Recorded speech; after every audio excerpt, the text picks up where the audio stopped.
नमस्कार किसान भाइयों। कृषि ज्ञान में आप सभी का बहुत बहुत स्वागत है। आज हमारे साथ उत्तर प्रदेश के शाहजहांपुर जिले से परिशील किसान सरताज खानी जुड़े हैं, जो कि शाहिद फार्म्स के डायरेक्टर भी हैं। और सरताज खानी जैसे किसानों की वजह से जो आज उत्तर प्रदेश देश के उन दो राज्यों में आता है जहां पे गन्ने का सबसे ज्यादा उत्पादन होता है। ये विगत लगभग एक दशक से कृषि क्षेत्र में जुड़े हुए हैं और गन्ने की सफलतापूर्वक खेती कर रहे हैं। और गन्ने की खेती ये प्रामुख्यता से करते हैं, इसलिए हम गन्ने की खेती पे चर्चा करने के लिए आज अपने साथ जुड़े हैं। और इनसे आज की चर्चा में जानने की कोशिश करेंगे कि गन्ने की जो खेती है उसको किसान जो है कैसे लाभकारी बना सकते हैं। वो कौन सी किस्में हैं जिनकी खेती ये करते हैं, और अन्य किसानों को भी अधिक उपज प्राप्त करने के लिए उसकी खेती करनी चाहिए। साथ में वो जो अपनी जो खेती की जो तकनीक अपनाए हैं वो अन्य किसानों के लिए क्यों लाभकारी है और इनके लिए वो क्यों लाभकारी सिद्ध हुई है। ये सब फसली खेती भी उसमें कैसे करते आ रहे हैं और कैसे अन्य किसान भी कर सकते हैं और उससे अच्छा मुनाफा कमा सकते हैं। तो सरताज जी, आज की चर्चा में आपका बहुत बहुत स्वागत है। सर मैं चाहूंगा कि सबसे पहले आप अपना परिचय दें। सर हमारा नाम सरताज खान है और मैं यूपी के शाहजहांपुर से बिलोंग करता हूँ। और हमारा जो फार्म है, जो शुगर केन फार्म है, वो शाहिद फार्म्स एंड गन्ना नर्सरी के नाम से है। हमारी नर्सरी भी है। तो शाहजहांपुर, जहाँ पे यूपीसीएसआर का हेड ऑफिस है, तो उत्तर प्रदेश गन्ना शोध परिषद जिसे बोलते हैं, तो वैरायटीज वगैरह हमारी शुगर केन की यहीं से रिलीज होती है। मैं उसी शाहजहांपुर से बिलोंग करता हूँ जी। ठीक है। अ, आपसे पहला सवाल यही है कि गन्ने की खेती करने के लिए कौन सी जो अभी फिलहाल जो किस्में हैं वो सबसे उपयुक्त हैं और उनका आप चयन कैसे करते हैं। सर, गन्ने की जो आज की डेट में, थोड़ा सा मैं आपको बताना चाहूंगा कि अभी इस समय क्राइसिस चल रहा है कि जो गन्ने में अभी तक 0238 करके, CO 0238 करके एक वैरायटी आती थी। वो वैरायटी बहुत अच्छी थी, किसानों के लिए बहुत ज्यादा लाभकारी हुआ करती थी। लेकिन क्या हुआ कि अभी उसमें उसको लगभग 10-12 साल कंप्लीट हो गए। और जनरली जो देखा गया है, कोई भी शुगर केन वैरायटी की जो लाइफ होती है, जो एक उसका जीवन काल होता है, वो 10-12 साल ही चल पाती है। उसके बाद वो खत्म हो जाती है, उसकी एक लाइफ होती है। तो क्या हुआ कि वो 0238 जो थी, उसमें एक डिसीज का नाम लिया जाता है, उसको रेड रॉट बोलते हैं। जो गन्ने में लाल सड़न का रोग फैलाता है, जो जो जिसे जनरली लोग बोलते हैं, समझाने के लिए अब फार्मर्स को बोला जाता है, वो गन्ने का कैंसर बोला जाता है, जिसका कोई इलाज नहीं। उसकी प्रॉब्लम ये है कि गन्ना स्टार्टिंग से बहुत अच्छा चलता है। जब 4 फीट 5 फीट का होता है, जब जब पौधा यानी तैयार हो जाता है, सारी लागत इंसान किसान की लग जाती है, उसके बाद वो जाके पूरा पूरा प्लॉट सूख जाता है। पूरा पूरा पौधा इतनी तरह से सूखता है कि कहीं भी उसमें गन्ना नहीं बचता है। वो पूरा प्लांट जो है सूख जाता है, पूरा प्लॉट सूख जाता है। उसमें क्या होता है सर, किसान को बहुत नुकसान होता है। अब क्या होता है, उसकी वजह से किसानों ने क्या किया कि एक दूसरी वेराइटीज पे जाने लगे। लेकिन अगर देखा जाए तो उसके मुकाबले अभी कोई 0238 के मुकाबले कोई अच्छी वैरायटी जो कम लागत में अच्छी पैदावार दे सके नहीं आई थी। लेकिन आज की डेट में जो हमारा ICAR है, ठीक है, या UPCSR है, इन लोगों ने, कोयम्बटूर संस्थान जो है, गन्ना संस्थान, इन लोगों ने एक वैरायटी 2-3 अभी डेवलप की है, जिसमें अभी रिलीज कर रहे हैं, हर साल वो रिलीज कर रहे हैं। जिसमें शाहजहांपुर गन्ना शोध परिषद की जो वैरायटी है, अभी 2 साल पहले रिलीज की थी उन्होंने, 13 COS 13235 करके। स्टार्टिंग में तो वो थोड़ा स्लो रही, जैसे होता है जनरली, क्योंकि जो फार्म होता है जहाँ पे परीक्षण किए जाते हैं, वहां से जब प्लॉट पे आती है किसान के, तो उसमें डिफरेंसेस दिखाई देने लगते हैं। उसमें मोटाई भी बढ़ती है और चीनी परता भी बढ़ता है, जो भी सुक्रोज है, सब ये चीजें चेंज होने लगती हैं। तो 13 235 वैरायटी को जब फार्मर्स को दिया गया, तो फार्मर्स ने उसको फर्स्ट ईयर तो अच्छे से किया, लेकिन सेकेंड ईयर में उसको नकार दिया कि नहीं, ये गन्ना अच्छा नहीं, मोटा नहीं होता है। लेकिन आज की उसको तीसरा साल चल रहा है, हमारे भी प्लॉट्स में है वो। हमारे प्लॉट लोग देखने आते हैं कि नहीं, इतना अच्छा 13 235 वैरायटी कैसे हो सकती है।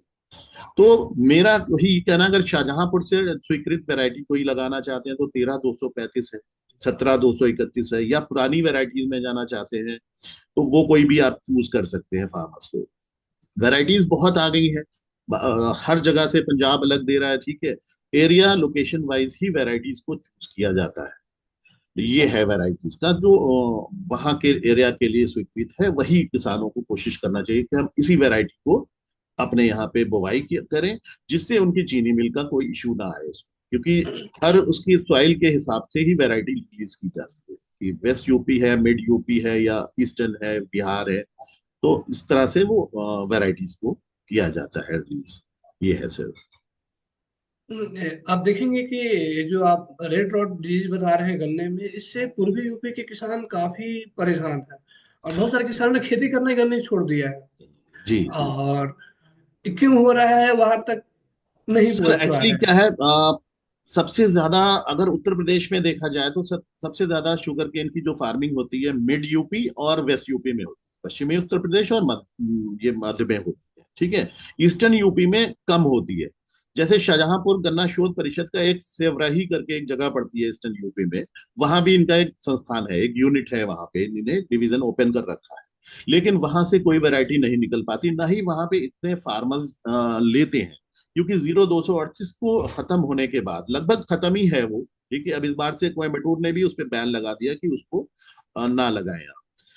तो पूर्वांचल के या पूर्वी उत्तर प्रदेश के फार्मर्स जो है, उनके साथ ये समस्या आ रही है कि उनको सीड नहीं मिल पा रहा है।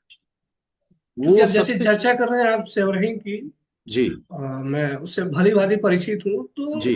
वाकई वहाँ के साइंटिस्ट भी कभी किसानों के खेतों तक कभी नहीं पहुंचते हैं। नहीं पहुंचते हैं, ये और चीज है वहां पे जी। वो चार ये तो दीवारी के मेरी। अंदर ही बंद रहते हैं, और चार दीवारी जी। से बाहर निकलना नहीं चाहते नहीं हैं। जब निकलना आप चाहते। लोगों के बीच में नहीं जाएंगे तो जाहिर सी बात है, आप सरकारी पदों पे बैठे हैं तो किसान भी संकोच करता है आपके पास आने से। जी और यदि बिल्कुल आप बिल्कुल। बैठेंगे और जाएंगे किसानों के बीच बैठेंगे बात करेंगे, तो जो बीच का जो बैरियर है वो खत्म जी हो जाएगा। जी जी।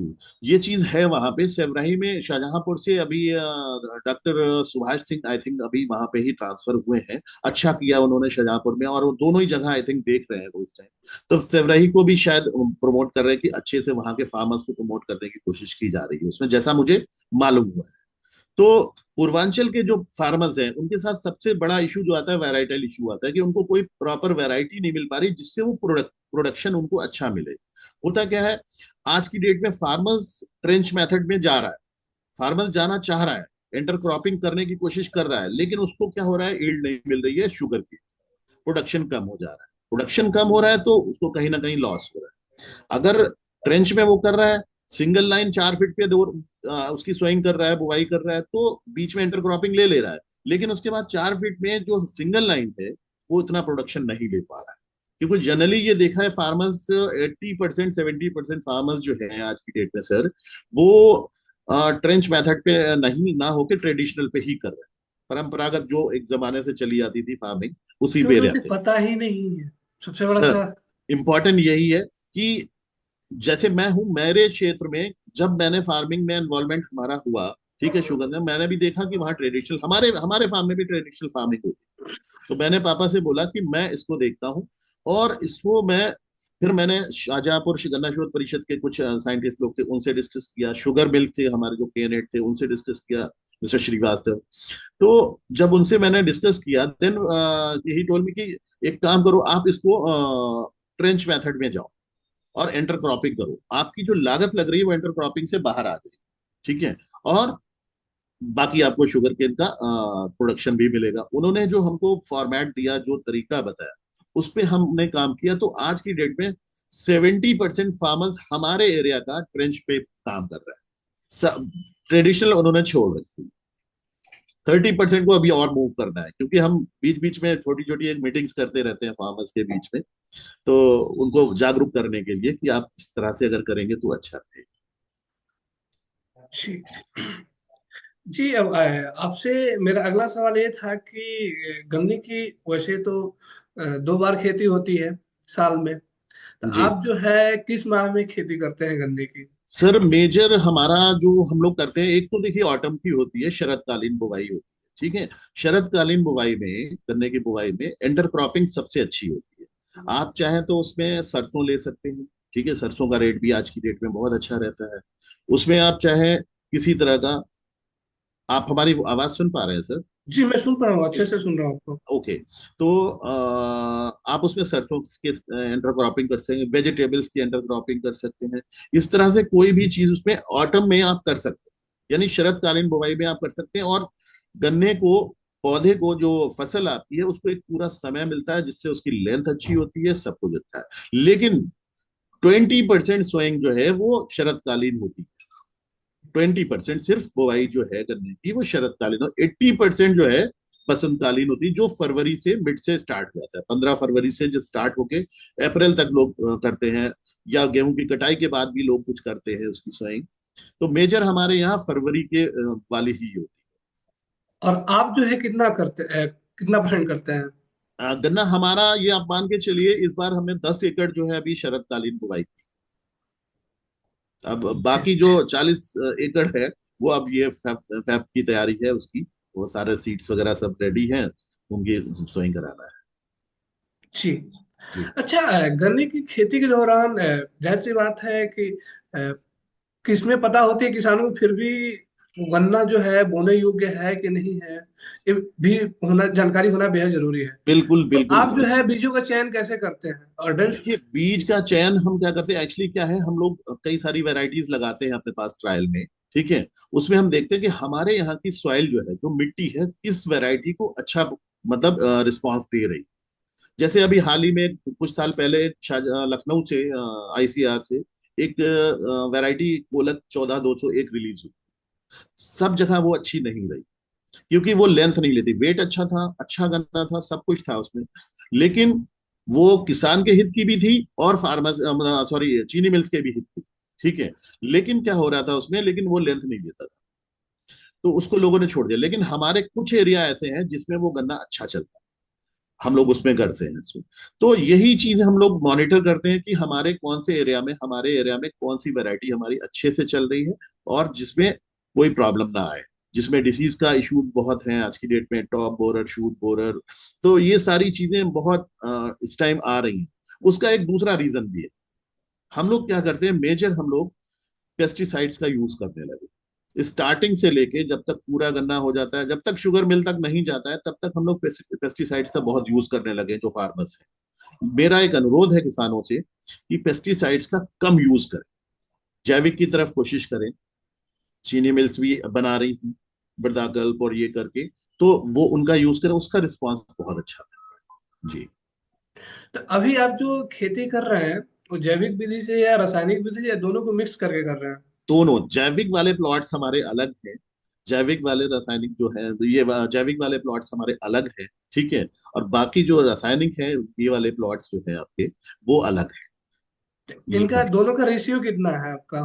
देखिए, जैविक में लोग कहते हैं जैविक में प्रोडक्शन अच्छा नहीं मिलता है, बीमारियां ज्यादा आती हैं, कंट्रोल नहीं कर पाते। मेरा मानना है कि हम बीमारी को अपनी बॉडी के अंदर आने से पहले ही अगर प्रोडक्शन ले लेते हैं, उसका उसका प्रोटेक्शन अगर लेते हैं हम, तो हमें लगता है कि हम सेफ रहे। अब ये हुआ कि हमारे बीमारी आ गई है, प्लॉट हमारा आधा सूख गया है, देन हम उसके बाद स्टार्टिंग कर रहे हैं, उसके स्प्रेज दे रहे हैं, ये कर रहे हैं, या जो भी दे रहे हैं उस पे, वो गलत है। हम क्या करते हैं, मेजर हमारी कोशिश ये रहती है कि टाइम डिसाइडेड है हर चीज का। टॉप बोरर की, शूट बोरर की 6 पीढ़ियां होती हैं, हम फर्स्ट से ही स्टार्ट हो जाते हैं, उसका टाइम सेट है। हम उस टाइम से पहले ही अपने प्लॉट्स में स्प्रे देना शुरू कर देते हैं, की करना है या पानी के साथ देना है। तो ये कॉपर ऑक्सीक्लोराइड देना है या क्या देना है, जो भी मतलब उस हिसाब से देना है, तो वो हम उसको टाइम से पहले, ये नहीं कि हमें बीमारी अपने प्लॉट में आने के बाद हम उसमें करेंगे, तो हमारा प्रोडक्शन डेफिनेटली कम होगा। ठीक।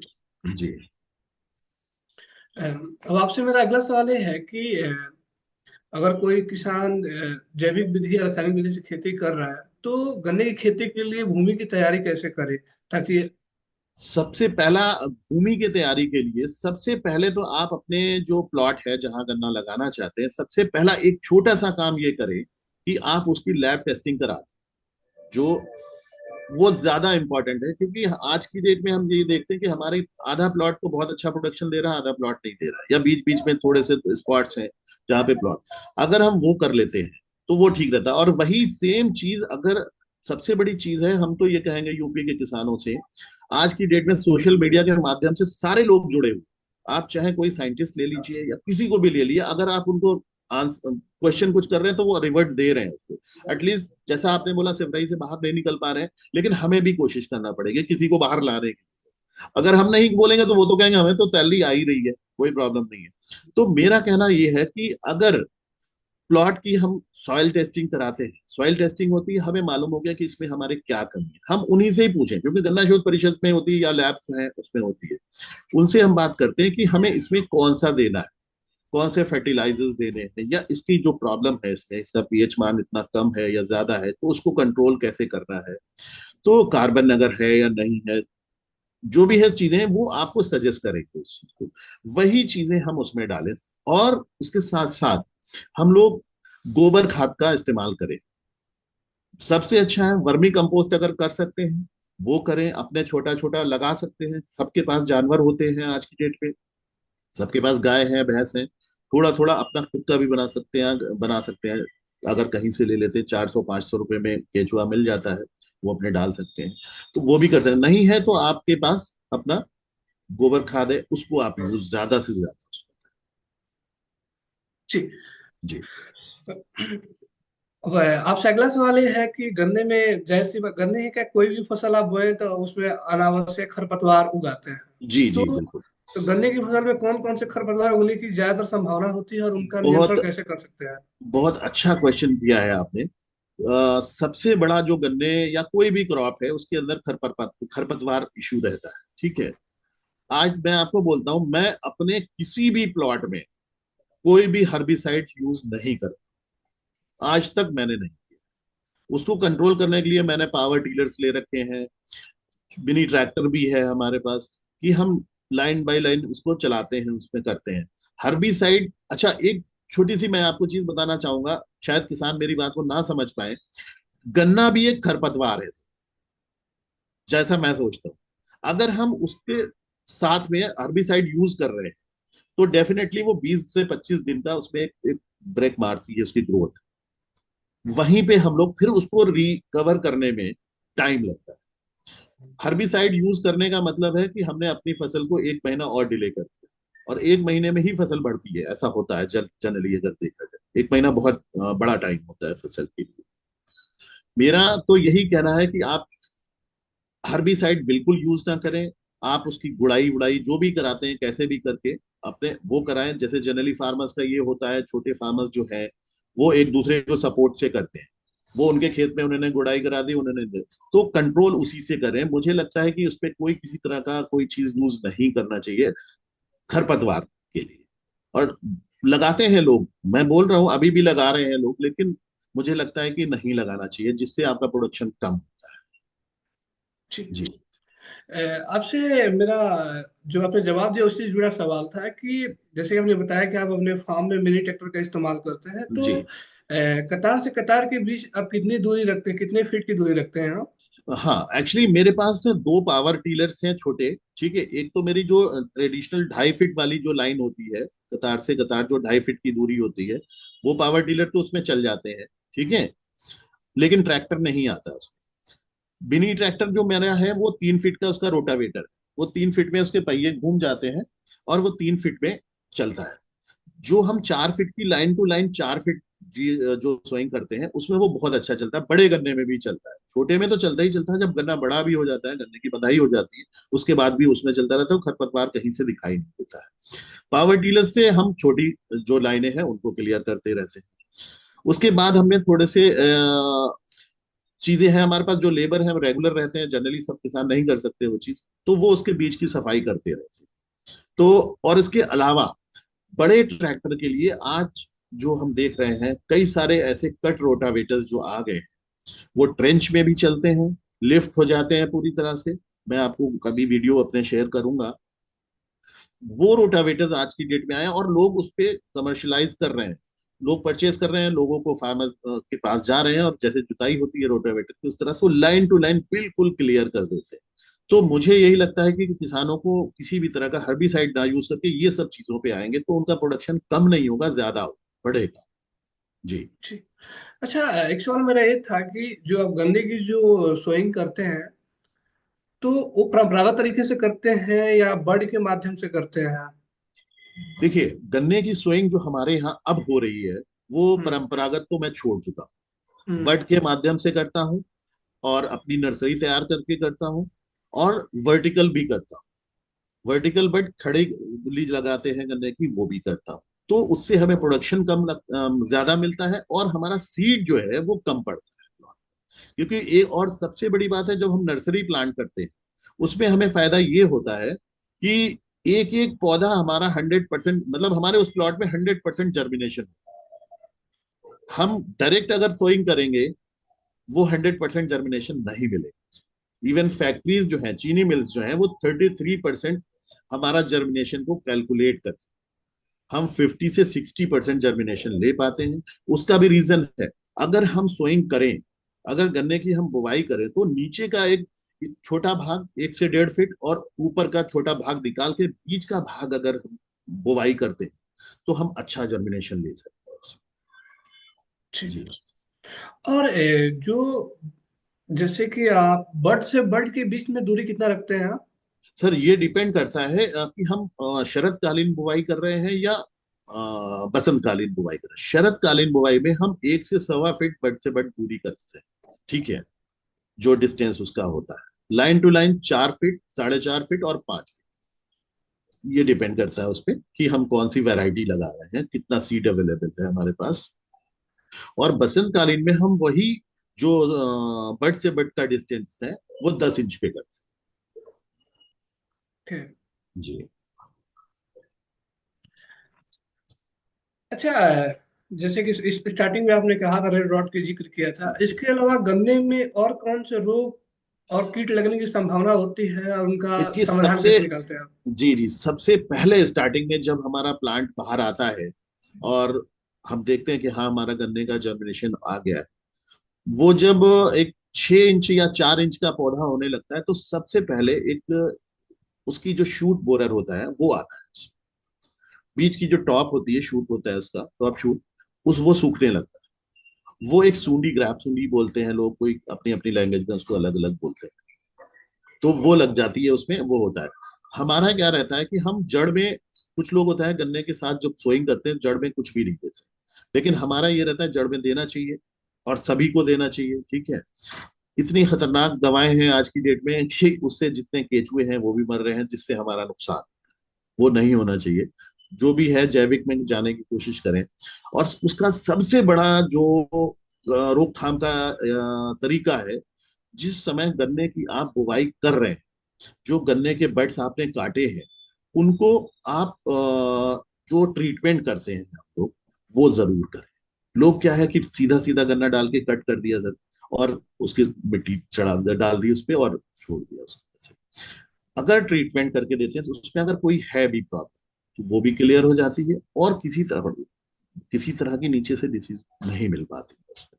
मुझे लगता है ये तरीका ठीक रहता है, ट्रीटमेंट किए बिना किसी भी वैरायटी को नहीं बुवाई करें। और दूसरी, आपने अगर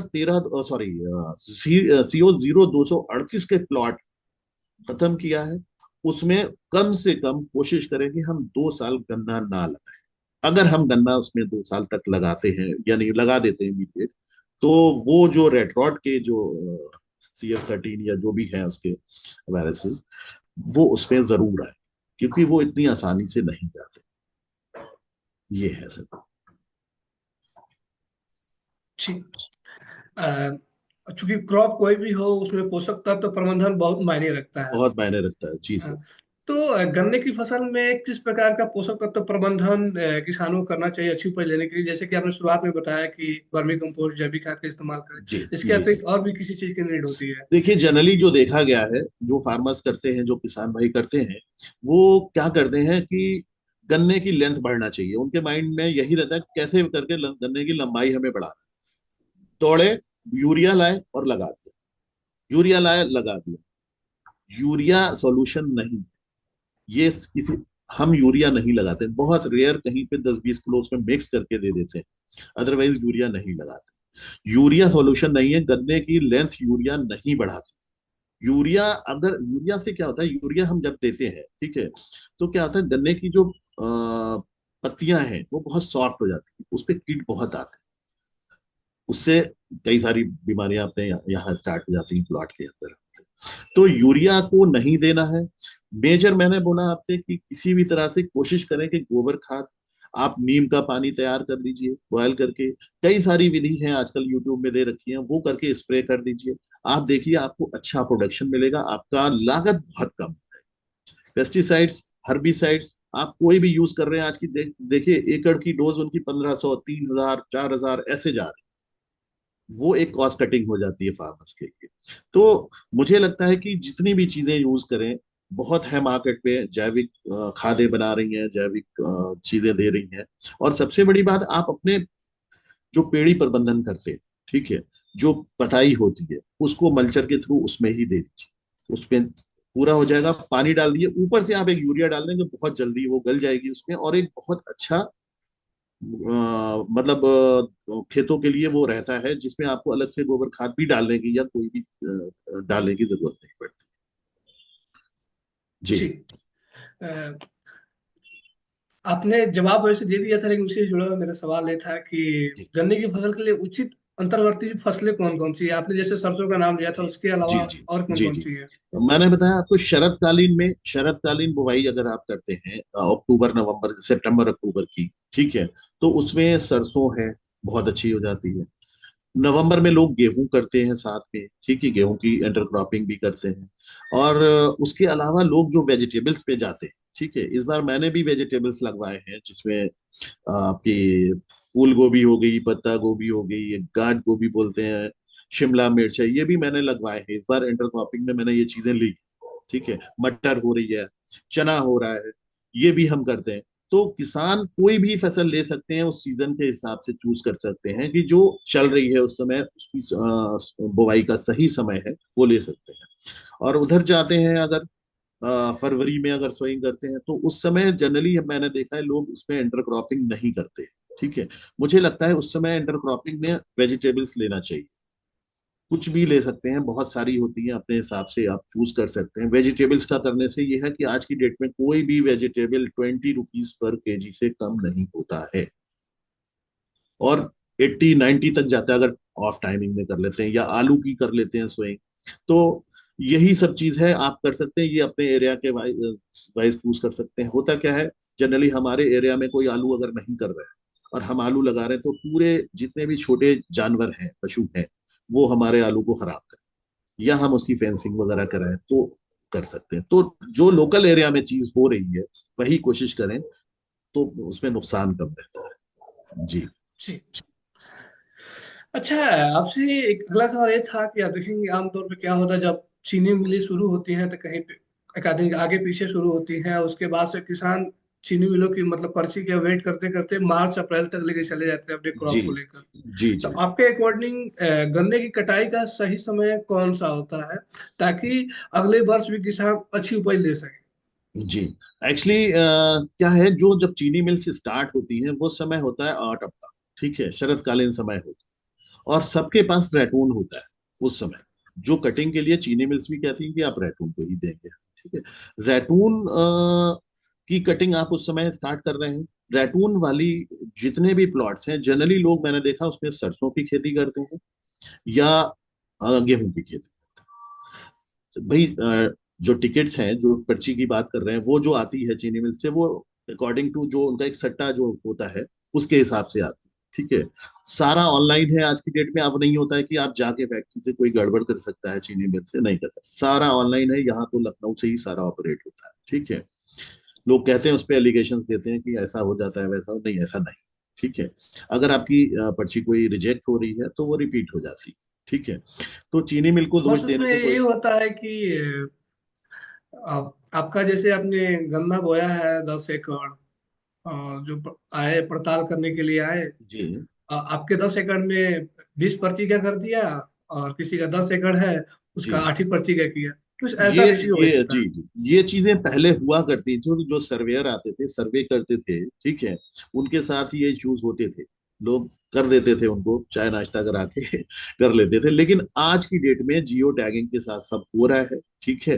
कोई किसी तरह से कोई भी फॉल्ट नहीं हो सकता। जितना आपने प्लांट दिया है तो वो उसको प्लांट मेंशन करेंगे, ठीक है। उसके बाद जितनी भी सोसाइटीज है, ठीक है, वो सट्टा प्रदर्शन कराती।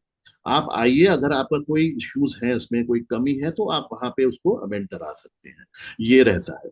देखिए, हम दोष अगर उनको देंगे तो कोई फायदा नहीं। हम अगर क्रॉप हमारी अच्छी होगी वो खुद हमारे पास चल के हमारे पास बिल्कुल चल के आएंगे, क्योंकि शुगर मिल्स की हालात बहुत खराब हो रहे हैं जब से C0238 जा रहे हैं उसमें।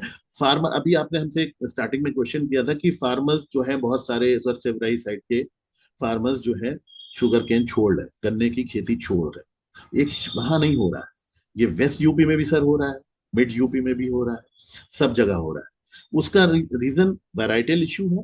दूसरी जो बात है, जो सबसे बड़ी चीज आ रही है, गन्ने में जो लागत आ रही है आज में वो ज्यादा है। अभी कुछ समय पहले लास्ट मंथ में, दिसंबर में, गन्ना आयुक्त महोदय और ये सारे लोग थे, इनके साथ एक मीटिंग थी लखनऊ में। उस मीटिंग में कुछ फार्मर्स भी बुलाए गए थे, हम लोग भी थे उसमें, और सारे चीनी मिल्स थे, उनके रिप्रेजेंटेटिव्स थे। उसमें क्या हुआ कि उन्होंने ये क्वेश्चन, उन्होंने जो अपने आंकड़े दिए कि इस तरह करते हैं ऐसे करके, तो हम लोगों ने वो उनके आंकड़े वहीं पे कैलकुलेट करने के बाद जो उनको बताया कि जो लागत आप बता रहे हैं, ठीक है, जो आ रही है फार्मर की लागत गन्ने की क्रॉप में, ठीक है, उस लागत में 1 हेक्टेयर, यानी हमारे यहाँ बीघा 15 बीघा हुआ, ठीक है, सब जगह का अलग हुआ, 1 हेक्टेयर यानी 2.5 एकड़, 1 हेक्टेयर में एक फसल गन्ने की, उसमें एक फार्मर को जो प्रॉफिट आ रहा है सारी चीजें लगाने के बाद इन्वेस्टमेंट के, वो सिर्फ 35,000 आ रहा है। ये क्वेश्चन हम लोगों ने किया उससे, क्या 35,000 में एक फार्मर 15 बीघा यानी 1 हेक्टेयर में क्या 1 साल तक सरवाइव कर पाएगा? कैसे करेगा? ये उनके ही आंकड़े थे। तो वो एकदम शॉक्ड हो गए, बोले नहीं ये कहीं से कुछ गड़बड़ हुआ। हम लोगों ने यही बोला कि नहीं गड़बड़ हुआ। तो ऐसा है, 35,000 या 40,000 की बात नहीं है, लागत ज्यादा है, प्रॉफिट्स कम है, क्योंकि गन्ना मूल्य वृद्धि पे हमारी सरकार सिर्फ सोच रही है करने में। पंजाब 401 रुपए में कर रहा है, लेकिन हम लोग काफी मीटिंग्स कर चुके हैं, कई वर्चुअल मीटिंग्स भी हुई है, लेकिन अभी तक कोई उस पर डिसीजन माननीय मुख्यमंत्री जी की तरफ से अभी नहीं है। और जबकि ये सुना है कि उनकी सारी चीजें संज्ञान में हैं और उस पर मीटिंग्स हो रही है। तो सबसे बड़ी यही चीज है कि हमारे आपके माध्यम से, कृषि जागरण के माध्यम से, अगर ये हमारी आवाज जा रही है वहां तक, ठीक है, तो गन्ना मूल्य वृद्धि पे थोड़ा सा कोशिश करें कि उसमें थोड़ा सा अगर बढ़ाया जाए तो किसानों को गन्ना छोड़ने की जरूरत नहीं पड़े। ठीक। जी। सर, फिर हम अपने सवाल पे ही आते हैं जी। कि सवाल हमारा ये था कि गन्ने की फसल का सही कटाई का समय क्या होता है। जी, अगर चीनी मिल चल रही है तो रैटून तो आप उसी समय कटाई कर सकते हैं, ठीक है। उसके बाद रैटून और प्लांट जो है, आप जनवरी से कटाई शुरू कर दीजिए। उसमें पानी की मात्रा भी ठीक होती है, वेट अच्छा देता है। जितना आप लेट करेंगे प्लांट को, जैसे मार्च अप्रैल, धूप ज्यादा होने से वेट कम हो गया, और सर्दी जो इस समय चल रही है, इसमें भी एक एक पानी देना जरूरी है गन्ने की फसल। इस समय अगर पानी देंगे गन्ने को तो गन्ने का वेट मेंटेन रहेगा, गन्ने का पौधा भी सही रहेगा, उस पे जो आजकल ये चल रहा है क्लाइमेटिकल इश्यूज, वो भी नहीं आएंगे किसी तरह। तो सही समय जो रैटून के लिए है वो तो नवंबर से दिसंबर तक हो, दिसंबर से नवंबर तक ही अगर चीनी मिल सही समय चलती है तो नवंबर नवंबर में रैटून को डाल देना चाहिए। और दिसंबर तक भी अगर हो सकता है तो दिसंबर तक कंप्लीट करके जो प्लांट है उसको आप जनवरी से फरवरी तक कोशिश करके मार्च तक मैक्सिमम, ठीक है, जैसे डिपेंड करता है टिकट्स पे, आप उसको क्लोज कर दें तो उसमें वेट अच्छा रहता है। और पर्चियां तो आ ही रही हैं जनरली, आज की डेट में देखा जाए तो ठीक आने लगी हैं लोगों की। जी। ठीक। अ, अब हम आर्थिक दृष्टिकोण पे बात कर लेते हैं। जी। हम्म, तो आपसे मेरा सवाल ये है कि 1 एकड़ में लगभग लागत कितनी आ जाती है यदि कोई किसान जो है बर्ड से खेती करे, और जैसा कि आपने बताया कि 4 फीट की दूरी पे खेती करे तो। जी, देखिए, अगर हम 4 फीट की दूरी पे करते हैं तो 1 एकड़ में जो बड आती है हमारी, और 1 फीट की दूरी, 1.25 फीट की दूरी पे बड टू बड रखते हैं, तो ये मान के चलिए 7,200 बड्स, ठीक है, हमारे 1 एकड़ में हम प्लांट कर सकते हैं, ठीक है। 7,200 से 8,500, ठीक है। बीच में क्योंकि थोड़ी सी बर्ड्स, हमेशा हमें ये रखना चाहिए कि जब हम सोइंग कर रहे हैं उसके लिए हम कहीं साइड में उसको नर्सरी के लिए डाल दें, जो जहां पे जर्मिनेशन नहीं होता वहां पे गैप फिल होते हैं। तो जनरली 8,000 बर्ड्स आप मान के चलिए कि हमको एकड़ में चाहिए। वैसे रेशियो जो है 7,200 का है, 7,200 में हम अच्छी क्रॉप ले सकते हैं, अच्छी वैरायटी की, जिसकी ये टेलरिंग अच्छी हो, ये सब चीज है, तो वो दे सकती है। लागत का हम करें तो अगर हमने सीड पे लागत कम कर ली, ठीक है, अगर हम परचेज करके कर रहे हैं, हमारा सीड है तो कोई दिक्कत नहीं, ठीक है, वो तो हम बढ़ा के ही डालने की कोशिश करते हैं। तो टोटल जो लागत जा रही है आज की डेट में, आप ये मान के चलिए, मेरे हिसाब से 1 एकड़ में 40,000 के आसपास जा रही है, ये मिनिमम पे मैं आपको बता रहा हूँ। लोग बताते हैं कि मेरा 10,000 रुपये बीघा जा रहा है, कोई क्या बोलता है, मैं नहीं कहूंगा, ठीक है। तो 1 एकड़ में लागत लगभग 40,000, बिलो 50 रहती है। बहुत अच्छी तरह से भी हम ज्यादा लागत लगाने की कोशिश करें तब भी बिलो 50 रहती है जी। और आप अभी तक अधिकतम कितना प्रोडक्शन लिए 1 एकड़ में? लास्ट ईयर हमने 13,235 का जो प्रोडक्शन लिया है, वो हमारा मतलब जो था 120 कुंटल का जो बीघा में जाता है वो हमारा गया था, और बहुत ही अच्छा रहा था। इस बार अब कटिंग स्टार्ट हुई है। रैटून का देखिए जो होता है वो थोड़ा सा प्रोडक्शन कम रहता है, उसमें वेट थोड़ा सा कम रहता है रैटून में, लेकिन जो प्लांट का है वो वेट हमेशा अच्छा जाता है, तो इसको 100 प्लस में ही जाता रहता है, आपके तो यहाँ अच्छा। का बीघे को एकड़ में कन्वर्ट करेंगे तो कितना छः होगा वो? छः छः छः एकड़, एकड़ में 6 बीघा होते 6 बीघे होता हैं है। जी। जी। जी अब आपसे अगला सवाल मेरा ये है कि गन्ने की फसल में बम्पर पैदावार के लिए क्या किसानों को जैसे अन्य चीजों का, जैसे बकरी पालन के लिए प्रशिक्षण लेते हैं, डेयरी जी फार्मिंग के लिए प्रशिक्षण लेते जी हैं, क्या जी। उन्हें भी इस तरह की खेती करने के लिए अच्छे से प्रशिक्षण लेने की आवश्यकता होती है? बिल्कुल बिल्कुल सही सवाल है आपका। जो बहुत सारे फार्मर्स को, किसान भाइयों को नहीं पता है ये चीज। समय समय पे किसान, सबसे बड़ी बात है कि किसान भाई हमारे जो है, हम खेत से घर और घर से खेत में रहते हैं, हम उसके बाहर कहीं पे नहीं जाते। अगर कोई मीटिंग गोष्ठी होती है तो उसको अटेंड नहीं करते। हमें वहां कुछ देना नहीं है, लेकिन अटेंड करेंगे तो हमें कुछ जानकारी हो। हर समय मैंने देखा है, हमारे, मैं शाहजहांपुर गन्ना शोध परिषद की बात करूंगा, यहाँ पे प्रशिक्षण कार्यक्रम होते रहते हैं। देखिए हर चीज में, कोई भी अगर हम बिजनेस भी कर रहे हैं, ये तो फार्मिंग हो रही है, बिजनेस भी अगर हम कर रहे हैं तो उसमें कुछ ना कुछ नए अपग्रेडेशन होते रहते हैं, ठीक है। फार्मिंग में भी वही चीज आ रही है, खेती में भी वही चीज आ रही है। उसके लिए क्या है, समय समय पे साइंटिस्ट जाते हैं, वो गोष्ठियां करते हैं, फार्मर्स के बीच में जाते हैं, उनको बताते हैं कि आपके अगर जो इश्यूज हैं, समस्याएं हैं, वो बताइए, और उनको बेहतर पैदावार कैसे लेना है वो उस पे बताते हैं, बेहतर पैदावार के तरीके बताते हैं। तो फार्मर्स क्या है, हमारे किसान भाई बिल्कुल भी इंटरेक्ट नहीं करते हैं, उनको जहां तक मैंने देखा है बुलाना पड़ता है कि अरे क्या है, कुछ नहीं, गन्ना बो दो, छोड़ दो, बरसात में देखने नहीं जाना, गन्ने को देखेंगे तो वो गन्ना बढ़ेगा नहीं बढ़ेगा। तो ये जो धारणाएं हैं ये हटाना है। जो समय है, समय के साथ चलना जरूरी है किसान भाइयों को भी। और इंडिया जो है अपना, भारत देश जो है अपना, वो कृषि प्रधान देश है, और हम ही लोगों पे डिपेंड करता है, सारी इकोनॉमी भी, सारी चीजें, मैं तो यही कहूँ। और हम ही सबसे पीछे रहते हैं। आज की डेट में 370 रुपए रेट में फार्मर्स का नहीं हो पा रहा है, ये मालूम है। हम लोग टाइम टाइम पे इसकी आवाज उठाते रहते हैं, हम लोग मैसेजेस हमारे आगे फॉरवर्ड होते रहते हैं कि नहीं, रेट जो है उसको बढ़ाया जाए। फार्मर्स की जो समस्याएं हैं उस पे भी हम लोग कोशिश करते हैं कि हम लोग अपनी आवाज जो हमसे पहुंच सकती है वहां तक हम कोशिश करते हैं पहुंचाने की, तो वो करना चाहिए। तो फार्मर्स को अपनी जो सोसाइटी है, लोकल गन्ना सोसाइटी, गन्ना समिति जो है, उससे संपर्क में रहना चाहिए, अपने गन्ना पर्यवेक्षक के संपर्क में रहना चाहिए। समय समय पर जो प्रशिक्षण कार्यक्रम होते रहते हैं, गन्ना शोध मेले जाके होते हैं, सब जगह होते हैं, उनमें जरूर भाग लेना चाहिए, जिससे उनको नई चीजें पता चलेंगी, तो हमारी कुछ ना कुछ हमको गेन होगा, उसमें कुछ ना कुछ जरूर करें जी। अ, वैसे आप कह रहे हैं अगस्त में तो आमतौर पर हम देखते हैं कि ज्यादातर इलाकों में, पूर्वी यूपी में जल जमाव की स्थिति उत्पन्न हो जाती है जी उस समय। जी तो जाहिर सी बात है, प्लांट का ग्रोथ रुक ही जाता है, जी तो जी। इसलिए किसान और नहीं जाते हैं। हाँ उसमें नहीं, कोई खाद नहीं डाल सकते पानी में। जी जी नहीं, एक एक धारणा एक ये प्रॉब्लम ये हमारे भी यहाँ ये है सर कि हम्म, गन्ना, वो बोलते हैं गन्ना नंगा होके बढ़ता है, इसलिए गन्ने को देखना नहीं। ये एक मतलब एक पुराने जमाने की वो अगस्त के चीज बाद से है। बहुत तेजी से ग्रोथ होती है, जी जी जब निकलता है उसमें से, उसके बाद से अगस्त सितंबर अक्टूबर, मतलब पीक टाइम होता है उसका। जी जी। अच्छा, अभी आपने कहा किसान गोष्ठी में जाना चाहिए, तो क्या किसान गोष्ठियां अभी भी होती है? बिल्कुल होती है, रेगुलर होती है।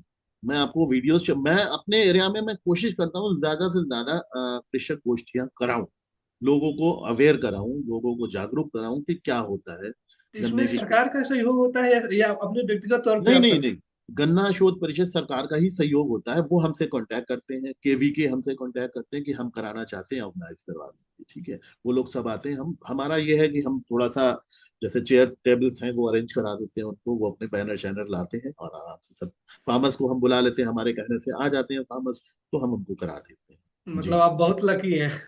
नहीं, बस आप लोगों का आशीर्वाद है सबका।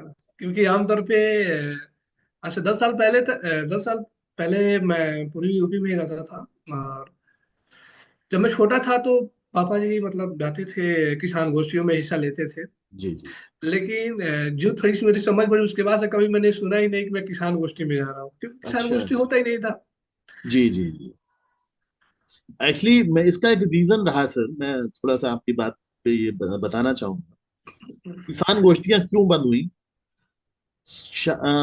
ये जो CO 0238 वैरायटी थी, ठीक है, इसने सब कुछ खत्म कर दिया। और एक किसान के माइंड में, एक दिमाग में एक भ्रम, भ्रम भी नहीं कहेंगे, वो तो सच्चाई है, क्योंकि एक माइंडसेट जो था वो फार्मर का, उन्होंने सेट कर दिया कि हमें 80 कुंटल से कम नहीं लेना है पैदावार बीघा की, ठीक है।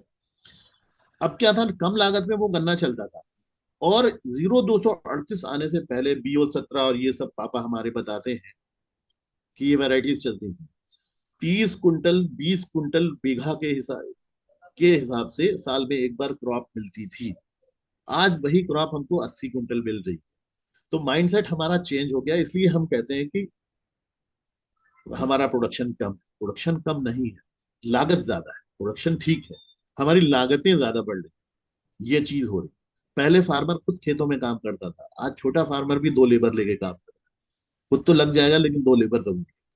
पहले पूरे पूरे दिन खुद हम काम करते थे तो हमारी लेबर कॉस्ट नहीं आती थी। आज की डेट में लेबर कॉस्ट ज्यादा हो रही है, और अच्छा बीमारियां भी सर ज्यादा बढ़ रही है, जिसका कारण यही है कि हम इतना पेस्टिसाइड्स यूज कर रहे हैं, वो बिना देखे नया कुछ भी यूज कर, ये हो रहा है सर। तो इसकी वजह से हमारी लागतें बढ़ रही थी, जिसकी वजह से हमें लगता है कि हमारा प्रोडक्शन आज भी ठीक है। बस हमें एक मैनेजमेंट करना, मैनेजमेंट इंपॉर्टेंट है। जी अच्छा, एक सवाल था मेरा कि बीते दिनों में एक अच्छे किसान की जो किसान जो धरना दे रहे हैं, उस किसान का एक वीडियो देख रहा था। तो उसमें उसने किसान कह रहा था कि जो अभी जो बड़े किसान है जिनके पास 30 एकड़ 40 एकड़ जमीन है, वो खेती नहीं कर रहे हैं। वो शहरों की तरफ पलायन करके यहाँ जाके बैठ गए हैं। जो वाकई में अब फिलहाल जो खेती कर रहा है, जी वो जो है किसान मजदूर है वो, जो दूसरों की खेती ले लेके और खेती करा रहा है। और वही जो है अपनी मांगों को लेकर सड़कों पे भी उतर रहा है जी और खेतों में भी खड़ा है। जी तो इस जी। बात से आप कितना इत्तेफाक रखते हैं? देखिए, बोल सकते हैं ये चीज, अगर किसी ने ये कहा है तो बिल्कुल कहीं ना कहीं कुछ होगा उसपे। लेकिन मुझे ये लगता है कि छोटा फार्मर जो है, हमारे छोटे कृषक भाई जो है, ठीक है, वो, उनके अंदर जागरूकता की कमी है। सबसे बड़ा इशू ये है। जागरूक होना जरूरी है आज की डेट में कि हमें क्या हो रहा है मार्केट में। कोई भी किसी से लीज पे लैंड लेने के बाद भी प्रॉफिट उठा रहा है, कमा रहा है उसमें, और हमारी लैंड होने के बावजूद हम उसमें प्रॉफिट नहीं ले पा रहे, तो कहीं ना कहीं हमारी वो चीज में कमी आ रही, ठीक है। और दूसरी सबसे बड़ी बात यह है कि जो बड़े फार्मर्स हैं, क्या हुआ, उन्होंने अपने बेटों को पढ़ा दिया, बेटे बाहर चले गए, पेरेंट भी चले गए बाहर, तो उन्हें लीज आउट करना ही करना। जो अब हर जगह पे अलग अलग तरीके से बोलते हैं, कोई कहता है डिलाई पे है या बटाई दे दिया। हमारे एक दोस्त हैं वो दुबई में, उनकी लैंड यहाँ रामपुर लगता है डिस्ट्रिक्ट, वहां पे है। अब वो फैमिली दुबई शिफ्ट हो गई, तो उन्हें लीज आउट करना ही करना था, उनकी भी मैंने ही करवाई थी लीज पे, ठीक है। हमारे पास अपनी लैंड है, ठीक है, हम लोग कर रहे हैं, और हम लोग सारी लैंड खुद कर रहे हैं। हमारी जमीन पे सारी फार्मिंग हमारी खुद होती है, हम किसी को नहीं देते हैं, ना हम किसी से करवाते हैं, हम लोग खुद देते हैं उसको।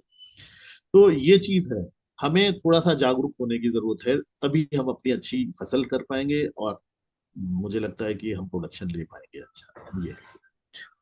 अच्छा, एक सवाल मेरा और था कि जाहिर सी बात है कि जहाँ पे रिसर्च सेंटर है वहाँ के किसानों को ज्यादा लाभ मिलता होगा तो, जी और पहले बीजें भी मिल जाती होंगी। तो आपके जो गन्ना जो होता है, वो जो है कितना परसेंट शुगर मिलों पे जाता है और कितना बीज पे मतलब चला जाता है, क्या रेशियो होता है? देखिए ऐसा है, गन्ने का सीड का जैसे आपने अभी कहा कि आप लोगों को सीड पहले मिल जाता होगा, तो ये नहीं है। बड़ी ट्रांसपेरेंट, बहुत ट्रांसपेरेंट पॉलिसी है गन्ना शोध परिषद की।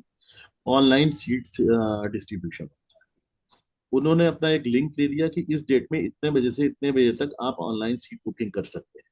आप वहीं से पेमेंट उनके गेटवे पे करेंगे और अपना बुकिंग करेंगे और अपना सीट ले जाएंगे। ये पूरे उत्तर प्रदेश में कहीं पे किसी के साथ बहस नहीं है कि उनको सीट ज्यादा मिल गया या हमें कम मिला। वो एक उन्होंने डिफाइन की हुई चीजें, उस तरह से सीट मिलता है। ठीक है। दूसरी बात, हमारी चीनी मिल जो है, हमारी Awadh sugar and energy limited जो चीनी मिल है, उसकी जो क्रशिंग कैपेसिटी है, ठीक है, वो करीब 65 के आसपास है। ठीक है, वैसे है तो ज्यादा, लेकिन 65 तक करते हैं। ठीक है। डालमिया है उसका अलग। ठीक है। और अजवापुर वाली है उनका अलग है। तो ऐसे चीनी मिल के इस बार मुझे लगता है कि हाँ, क्योंकि हमारे यहाँ इस बार बाढ़ आ गई थी, जिसमें लगभग 70 बीघा गन्ना हमारा खुद का चला गया, उसमें खराब हो गया पूरी तरह से, जहाँ पे कुछ भी नहीं मिला तो वो बाढ़ में चला गया। तो वो हमारा उतना एरिया हमारा चीनी मिल का ही कम हुआ है, जो क्रशिंग के लिए गन्ना जाना था। इस तरह से लगभग 40,000 कुंटल गन्ना हमारी चीनी मिल का खराब हुआ है। तो वो कहीं ना कहीं मुझे लगता है कि अ, उसका असर दिखाई देगा। कुछ समय हो सकता है चीनी मिल थोड़ा समय पहले उनको कम बंद करनी पड़ जाए, ये जो हो सकता है। हालांकि अभी तो बहुत अच्छा चल रहा है, सब कुछ आ रहा है, सब कुछ है। लेकिन आगे का अभी टाइम नहीं पता, जनवरी के बाद पता चलेगा। जी। जी। अ, वैसे मेरे सभी जो सवाल थे वो समाप्त हो चुके हैं। जी। और अब मेरा आपसे आखिरी सवाल यही रहेगा कि आप अपने अनुभव के आधार पर जी। जो कृषि विज्ञान के जो पाठक हैं, दर्शक हैं, जी। उन्हें जैविक खेती को लेकर जी। क्या मैसेज देना चाहेंगे आप? मेरा सभी अपने कृषि जागरण और जितने भी समस्त जितने भी लोग हम लोग को देख रहे हैं कृषि जागरण के माध्यम से, जितने भी किसान भाई देख रहे हैं, जो लोग भी देख रहे हैं, मेरा ये कहना है कि मैं भी इससे पहले फार्मिंग नहीं करता था। आज की डेट में हम फार्मिंग में इन्वॉल्वमेंट है हमारा, हम कर रहे हैं फार्मिंग। ठीक है। गन्ने की फार्मिंग कर रहे हैं अभी हम। जो पिंक ताइवान गुआवा है उसका भी हम लगा रहे हैं। तो ये सब चीजें हम कर रहे हैं, थोड़ा सा डिफरेंट मोड में जाने की कोशिश कर रहे हैं। ठीक है। वेजिटेबल एक्सपोर्ट्स पे भी हमने प्लान किया है। ठीक है। तो मेरा सभी कृषक भाइयों से, किसान भाइयों से अनुरोध है कि इंटर क्रॉपिंग करें। ठीक है। जैविक पे ज्यादा ध्यान दें। पेस्टिसाइड्स जो हम मार्केट में बेच रहे हैं जाके, वेजिटेबल्स, ठीक है, पेस्टिसाइड्स लगाने के बाद वो हम परचेज करके हमारे ही भाई लेके वापस घर में आ, तो कहीं ना कहीं हमारी इम्यूनिटी जो है उसमें बहुत खराब हो रही है, हमारे बच्चों की इम्यूनिटी बहुत खराब हो रही है। तो मेरा सिर्फ यही कहना है, कोशिश करने पे से कुछ नहीं होगा। आप करिए उसको, मतलब उस पर इम्प्लीमेंट करना चाहिए। ठीक है। अगर हम नहीं करेंगे तो शायद मुझे लगता है कि दिक्कतें और बढ़ेंगी, जैसी आ रही हैं। फसलों में बीमारियां बढ़ रही हैं, वो इसी वजह से बढ़ रही हैं कि हम लोग सब उल्टी सीधे चीजें पे लगे हुए हैं। हमारा सिर्फ किसान भाइयों से और कृषि जागरण के जितने पाठक हैं सभी लोगों से अनुरोध है, दर्शक है, कि कोशिश करके ज्यादा से ज्यादा जैविक पे ध्यान, जैविक चीजों पे ध्यान दें। और जैविक चाहे अपने घर में किचन गार्डन बनाए, वो भी जैविक छोटा छोटा बनाए, कुछ नहीं उसमें धनिया ही लगा दें, एटलीस्ट कुछ तो हम कर रहे हैं, तो उसको थोड़ा सा हम करते रहेंगे। आप गमले में फ्लावर्स लगाते हैं, अच्छी बात है, लेकिन उसी बीच बीच में आप धनिया पुदीना लगा सकते हैं। उसको जैविक तरीके से आप बढ़ाने की कोशिश करें। किचन गार्डन बनाए अपने, और जो खेतों में फसल हो रही है उसको भी जैविक में ही कोशिश करें कि जैविक तरीके से हम तैयार। जी। अ, कृषि विज्ञान ने 2023 में millennium farmer of India awards का आयोजन किया था। वैसे कृषि विज्ञान पिछले 28 सालों से कृषि क्षेत्र में निरंतर रूप से कार्यरत है और इस दौरान कृषि विज्ञान ने किसान हित में कई सारे बड़े पहल किए, जिनमें सबसे बड़ी जी। पहल millennium farmer of India awards था, तो जिसका पहली बार आयोजन 2023 में हुआ था। जी। और पहले वर्ष की अपार सफलता के बाद उसका सफलतापूर्वक आयोजन 2024 में भी हुआ था, जिसमें आपको अवार्ड मिला है। तो जी। उस जी। अवार्ड को पाकर आपको कैसा लगा, सर और मैं उसमें आकर आपको कैसा लगा? मैं बहुत बहुत आप सबका आभारी रहूंगा और बहुत बहुत धन्यवाद करता हूँ कि मिलेनियम फार्मर ऑफ इंडिया जो कृषि जागरण ने ऑर्गेनाइज किया था आईसीआर में, वो अवार्ड मिलना हमारे लिए मतलब एक बहुत सौभाग्य की बात है हमारे लिए। हमारा जो एक वो एक माइलस्टोन है हमारे लिए कि हमको वो एक अवार्ड मिला। और जिसकी वजह से आज की डेट में हमें बहुत फेम मिला और मिल रहा है। लोग समझ रहे हैं, देख रहे हैं, जिनको उस कृषि जागरण का ये MFOI अवार्ड जो था, जिनको नॉलेज है इनकी। और मैं बहुत ज्यादा थैंक यू बोलना चाहूंगा पूरी कृषि जागरण टीम और पूरी MFOI टीम को। और स्पेशली डोमिनिक सर हैं, आप हैं, और निशांत सर हैं, जो भी सारे लोग हैं उनको, कि उन्होंने हमें इस लायक समझा, जो हमें बुलाया वहां पे। और मैं हमेशा कृषि जागरण के साथ हर समय जिस प्लेटफॉर्म पे चाहेंगे मैं खड़ा हूं उनके साथ, जिस कंडीशन में, और हर तरह से उनके साथ। बहुत बहुत धन्यवाद सर। और निसंदेह आज की चर्चा हमारी काफी सारगर्भित रही है, और मैं आशा करता हूँ कि आपको हमसे जुड़कर काफी अच्छा लगा होगा। और ये भी मैं आशा करता हूँ कि आज की जो चर्चा हुई है इससे आने वाले समय में और अन्य जो किसान भाई हैं, इससे जरूर इससे लाभान्वित होंगे। और ये भी आशा करता हूँ कि आप भविष्य में भी कृषि कार्य से ऐसे जुड़े रहेंगे और कृषि संबंधी लाभकारी जानकारी हमारे किसान भाइयों तक बिल्कुल सर। पहुंचाते रहेंगे। तो आज की चर्चा यहीं पे मैं समाप्त कर रहा हूँ सर। कृषि कार्य से जुड़ने के लिए आपका बहुत बहुत धन्यवाद thank you sir. Sir, thank you. नमस्कार सर। नमस्कार।